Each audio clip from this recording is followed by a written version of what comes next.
We do have some breaking news on the inmate escape tonight with an alleged accomplice arrested in Baton Rouge. Investigators say Nguyen paid for the hotel room where escapee Lenton Van Buren was found hiding on Sunday. Surveillance shows Nguyen with a man who appears to be Van Buren at the Super 6 Inn and Suites in Baton Rouge.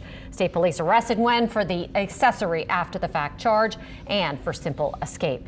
Now, problems at the Orleans Justice Center in the wake of that jailbreak keep pulling up quite literally. Well, the sheriff's office says parts of the jail are now flooding. This comes as city council members call for more financial transparency from OPSO. Yeah, and Amelia Strahan joining us live from City Hall tonight. So, Amelia, flooding and finances. There's a lot going on here. So can you break down what city leaders are saying about all of it?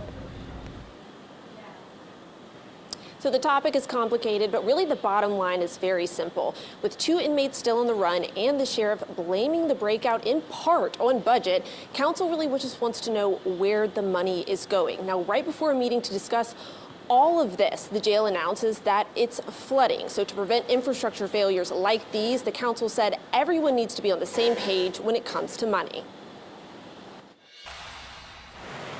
After years of back and forth in a 10-inmate jailbreak, council members are pushing the sheriff's office for financial oversight. We deserve, and the public deserves more than anybody else, to know how those dollars are being spent.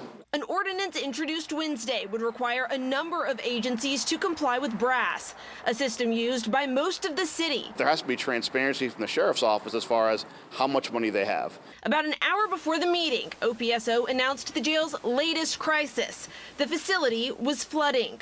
Last week, Orleans Parish Sheriff's Office asked the council for more money and blamed budget on a number of infrastructure problems, including security failures that led to the escape of 10 inmates. The law is clear. The sheriff runs it, the council pays. But Council President J.P. Morrell says before granting funds, the council needs to see how much money the department has and where it's being spent. In the press release, she talked about her aging facilities. We just built those jails. They are younger than most of the buildings currently being used in city government. 8 of the 10 escape artists are back in orange jumpsuits, leaving 2 on the run. Leo Tate and Jermaine Donald's 10 days on the run ended in Walker County, Texas, Monday night. Body cam footage shows officers dragging the men onto the ground. Just a few hours later, Lenton Van Buren, along with an alleged accomplice, was arrested in Baton Rouge. Councilmember Joe Giarrusso says if they know more about the jail's finances, they might be able to prevent future floods and jailbreaks. I just want to make sure that things are being operated well.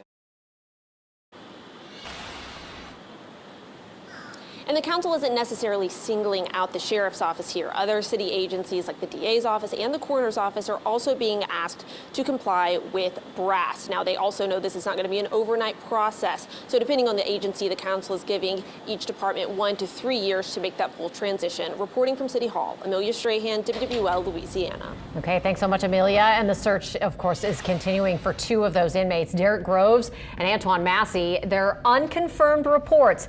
Massey was seen in Natchez. If you know something that could help investigators, you are urged to call Crime Stoppers.